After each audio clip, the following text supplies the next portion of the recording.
بسم اللہ الرحمن الرحیم بسم اللہ الرحمن الرحیم الحمد للہ وحدہ والصلاة والسلام علی من لا نبی بعد اما بعد۔ عزیز طلبہ، آج کتاب الہدایہ جز ثالث کا سبق نمبر 32 ہے، اور یہ سبق جنس البیع بشرط الخیار فی احد المبیعین کے متعلق ہوگا، اور کتاب کی عبارت ومن باع عبدین سے لے کر او لجہالت الثمن تک ہوگی۔ آتے ہیں سبق کے متعلقہ اصول کی طرف۔ تو اصل نمبر 1، الزام العقد فی المجہول لا یجوز۔ مبیع مجہول میں عقد کا الزام، عقد کو لازم قرار دینا، یہ جائز نہیں ہے۔ اور اصل نمبر 2، قد یتراخی الحکم عن السبب ولا یفوت اصلا، کہ یہ تو ممکن ہے کہ سبب کے وجود کے بعد حکم کچھ دیر بعد مرتب ہو، لیکن یہ ممکن نہیں ہے کہ سبب تو وجود میں آئیں اور حکم سرے سے مرتب ہی نہ ہو، حکم ہی فوت ہو جائے۔ اصل نمبر 3، اشتراط القبول فی غیر المبیع للقبول فی المبیع مفسد للعقد۔ غیر مبیع کے قبول کو مبیع کے قبول کے لیے شرط قرار دینا، یہ مفسد للعقد ہے، اور یہ اصل ہم پہلے بیان کر چکے ہیں۔ اصل نمبر 4، یشترط للدخول فی البیع المالیۃ وتناول الایجاب والقبول۔ کسی چیز کا مبیع بننا یہ اس صورت میں ہی ممکن ہے کہ وہ مبیع مال ہو اور ایجاب اور قبول اس کو شامل ہو، یعنی مبیع بننے کی صلاحیت صرف ان اشیاء میں ہے کہ وہ مال کے قبیل میں سے ہو اور بے میں ایجاب اور قبول اس کو شامل ہو۔ البیع بشرط الخیار فی احد المبیعین، دو مبیعوں میں سے ایک مبیع پر بشرط الخیار عقد وارد کرنا، اس کا کیا حکم ہے؟ تو اس جنس کو ہم نے کل 4 فصول میں تقسیم کیا ہے۔ فصل نمبر 1، ترک التعیین فی المبیع والتفصیل فی الثمن، کہ مبیع میں تعیین کو چھوڑ دینا اور ثمن میں تفصیل کو چھوڑ دینا، اس کا کیا حکم ہے؟ تو البیع فاسد لجہالت المبیع والثمن، کہ نہ تو ثمن کی تفصیل بیان کی گئی ہے اور نہ مبیع کی تعیین کی گئی ہے، تو مبیع بھی مجہول ہے اور ثمن بھی مجہول ہے، لہٰذا بے فاسد ہوگی۔ فصل التعیین والتفصیل، یعنی تعیین اور تفصیل دونوں کی گئی ہے، مبیع کی بھی تعیین ہوئی ہے اور ثمن کی بھی تفصیل بیان کی گئی ہے، تو یہ بے جائز ہے، کیونکہ مبیع بھی متعین ہے اور ثمن کی تفصیل بھی ہو گئی ہے۔ فصل نمبر 3، تفصیل الثمن و ترک التعیین، کہ ثمن کی تفصیل تو بیان کی جائے لیکن مبیع کی تعیین کو چھوڑ دیا جائے، مبیع کی تعیین نہ ہو، تو اس صورت میں مبیع کی جہالت کی وجہ سے بے فاسد تصور ہوگی۔ اور فصل نمبر 4 اس کا عکس ہے کہ تعیین المبیع و ترک التفصیل فی الثمن، کہ مبیع کی تعیین تو کی جائے لیکن ثمن کی تفصیل چھوڑ دی جائے، ثمن کی تفصیل نہ ہو، تو اس صورت میں یہ بے جہالت ثمن کی وجہ سے فاسد ہوگی۔ آتے ہیں عبارت کی طرف۔ قال ومن باع عبدین بألف درہم على انه بالخيار في احدهما 3 ایام فالبيع فاسد، وان باع كل واحد منهما ب500 على انه بالخيار في احدهما بعينه جاز البيع۔ امام محمد رحمۃ اللہ علیہ نے جامع صغیر میں فرمایا کہ جس شخص نے 2 غلام 1000 درہم کے عوض فروخت کیے، اس شرط پر کہ مشتری کو ان دونوں میں سے ایک میں 3 دن تک خیار ہے، تو یہ بے فاسد ہے۔ اور اگر ہر ایک غلام کو 500 روپے کے عوض فروخت کیا، اس شرط پر کہ ان دونوں میں سے ایک متعین غلام میں مشتری کو خیار ہے، تو یہ بے جائز ہے۔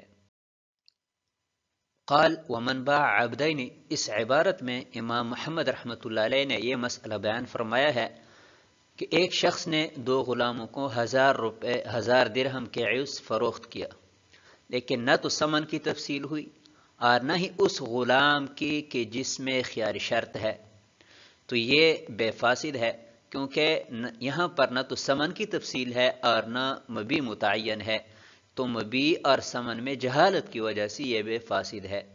لیکن اگر ہر غلام کی قیمت الگ الگ سے بیان کریں کہ اس غلام کی قیمت بھی 500 ہے، اس کی بھی 500 ہے، اور اس متعین غلام میں آپ کو 3 دن تک خیار ہے تو یہ بے جائز ہے، کیونکہ یہاں پر ثمن کی بھی تفصیل ہے، اور اسی طرح جس میں خیار ہے مبی ہے وہ بھی متعین ہے تو یہ بے جائز ہوگی۔ آتے ہیں اگلی عبارت کی طرف، والمسألة على 4 أوجه أحدها ألا يفصل الثمن ولا يعين الذي فيه الخيار وهو الوجه الأول في الكتاب، وفساده لجهالة الثمن والمبيع لأن الذي فيه الخيار كالخارج عن العقد، إذ العقد مع الخيار لا ينعقد في حق الحكم فبقي الداخل فيه أحدهما وهو غير معلوم۔ اور یہ مسئلہ 4 صورتوں پر مشتمل ہے۔ پہلی صورت یہ کہ نہ تو ثمن کی تفصیل بیان کی جائے اور نہ ہی اس غلام کی تعین کی جائے جس میں خیار رکھا گیا ہے، اور یہ کتاب کے اندر ذکر کردہ پہلی صورت ہے، اور اس کے فساد کی وجہ مبی اور ثمن کا مجہول ہونا ہے، اس لیے کہ جس غلام میں خیار رکھا گیا ہے وہ خارج عن العقد کی مانند ہے، اس لیے کہ عقد مع الخیار یعنی وہ عقد جو خیار کے ساتھ کیا گیا ہے وہ ثبوت حکم کے حق میں منعقد نہیں ہوگا، پس ان دونوں میں سے ایک غلام عقد میں داخل ہوگا جو کہ غیر معلوم ہے۔ اور امام محمد رحمۃ اللہ علیہ کا ذکر کردہ مسئلہ کل 4 صورتوں پر مشتمل ہے، جن میں سے پہلی صورت یہ ہے کہ بائع نہ تو ثمن کی تفصیل بیان کریں اور نہ ہی جس میں خیار رکھنا ہے اس کی تعین کریں، تو یہ عقد فاسد ہے، اور فساد کی وجہ بالکل ظاہر ہے کہ ثمن بھی مجہول ہے اور مبی بھی مجہول ہے۔ ثمن کس طرح مجہول ہے کہ مطلقاً 1000 درہم کے عوض 2 غلاموں کو فروخت کیا گیا، ان میں سے ہر ایک کی قیمت کی تفصیل بیان نہیں ہوئی ہے تو ثمن مجہول ہے۔ اور مبی کیوں مجہول ہے؟ مبی اس لیے مجہول ہے کہ ان دونوں میں سے ایک میں لا علی التعین خیار رکھا گیا ہے، تو خیار شر کے ساتھ عقد کرنا یہ مانع عن الحکم ہے، جیسا کہ ہم پہلے پڑھ چکے ہیں کہ جس عقد میں خیار شرط رکھا گیا ہو تو اس صورت میں حکم مرتب نہیں ہوگا، یعنی مشتری کی ملکیت ثابت نہیں ہوگی۔ تو جس غلام کے بارے میں لا علی التعین خیار رکھا گیا ہے تو وہ خارج عن العقد کی مانند ہوا، اور دوسرا غلام جس میں تعین نہیں ہے، جس میں خیار نہیں رکھا گیا ہے وہ مبی ہے، لیکن چونکہ خیار لا علی التعین ہے کہ ان دونوں میں سے معلوم نہیں ہے کس کے بارے میں خیار رکھا گیا ہے، تو ان دونوں میں سے ایک مبی تو ہے لیکن کس کو ہم مبی بنائیں یہ معلوم نہیں ہے، تو اس اعتبار سے مبی مجہول ہے، لہٰذا یہ عقد فاسد ہے۔ آتے ہیں اگلی عبارت کی طرف، والوجه الثاني أن يفصل الثمن ويعين الذي فيه الخيار وهو المذكور ثانيا في الكتاب، وإنما جاز لأن المبيع معلوم والثمن معلوم، وقبول العقد في الذي فيه الخيار وإن كان شرطا لانعقاد العقد في الآخر، ولكن هذا غير مفسد للعقد لكونه محلا للبيع كما إذا جمع بين قن ومدبر۔ اور دوسری صورت یہ ہے کہ بائع ثمن کی بھی تفصیل بیان کریں اور جس غلام میں خیار رکھا ہے اس کی بھی تعین کریں، تو یہ کتاب کے اندر ذکر کردہ دوسری صورت ہے، اور یہ اس لیے جائز ہے کہ مبی اور ثمن دونوں معلوم ہے، اور خیار والے غلام میں قبول کرنا اگرچہ دوسرے میں انعقاد عقد کے لیے شرط ہے، لیکن یہ شرط مفسد للعقد نہیں ہے، اس لیے کہ یہ بے کا محل ہے، جیسا کہ غلام اور مدبر کو جمع کریں۔ اور اس عبارت میں صاحب ہدایہ دوسری صورت بیان فرما رہے ہیں کہ بائع ثمن کی تفصیل بیان کریں کہ ان میں سے ہر ایک غلام کی قیمت مثلا 500 درہم ہے، اور جس میں خیار رکھنا ہے، مثلا زید میں خیار رکھنا ہے تو اس کی بھی تعین کریں کہ مجھے زید میں 3 دن کا خیار ہے یا مشتری کے لیے 3 دن کا خیار ہے، تو یہ صورت جائز ہے کیونکہ ثمن بھی معلوم ہے اور مبی بھی معلوم ہے۔ ابھی ایک اعتراض ہے، وہ یہ ہے کہ ہم پہلے اصل پڑھ چکے ہیں کہ غیر مبی کو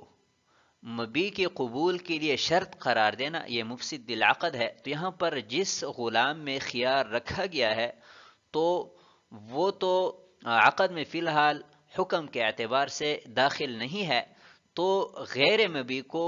مبی کے لیے کے قبول کے لیے شرط قرار دیا گیا ہے، لہٰذا عقد فاسد ہونا چاہیے۔ تو صاحب ہدایہ فرما رہے ہیں کہ یہاں پر اگرچہ غیر مبی کو مبی کے قبول کے لیے شرط قرار دیا گیا ہے، لیکن چونکہ وہ جو غیر مبی ہے جس میں خیار رکھا گیا ہے وہ محل البیع ہے، اس لیے اس کی شرط لگانا یہ فاسد مفسد للعقد نہیں ہے، جیسا کہ ایک خالص غلام کے ساتھ مدبر کو جمع کیا جائے کہ مدبر چونکہ محل بیع ہے، اگرچہ کسی عارض کی وجہ سے اس کی بیع نہیں ہو سکتی، لیکن چونکہ محل بیع ہے تو اگر غلام کے ساتھ اس کو جمع کیا جائے تو یہ صورت جائز ہے، تو اسی طرح یہ بھی جائز ہے۔ والثالث أن يفصل ولا يعين والرابع أن يعين ولا يفصل فالعقد فاسد في الوجهين إما لجهالة المبيع أو لجهالة الثمن۔ اور تیسری صورت یہ ہے کہ ثمن کی تفصیل بیان کی جائے اور جس میں خیار رکھنا ہے اس کی تعین نہ کی جائے، اور چوتھی صورت یہ ہے کہ جس میں خیار رکھنا ہے اس کی تعین کی جائے لیکن ثمن کی تفصیل نہ ہو،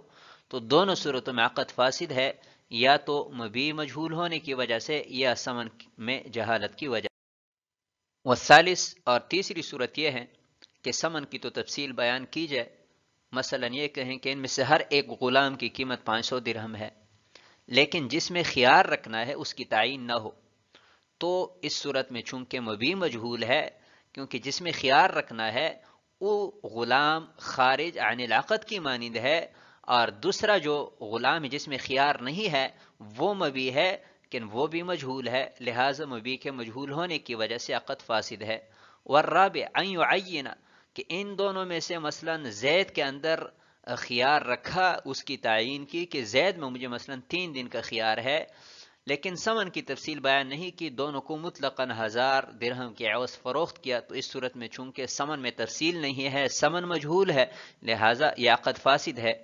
تو آج کے سبق کو ہم اسی پر ختم کرتے ہیں۔ والسلام علیکم ورحمۃ اللہ وبرکاتہ۔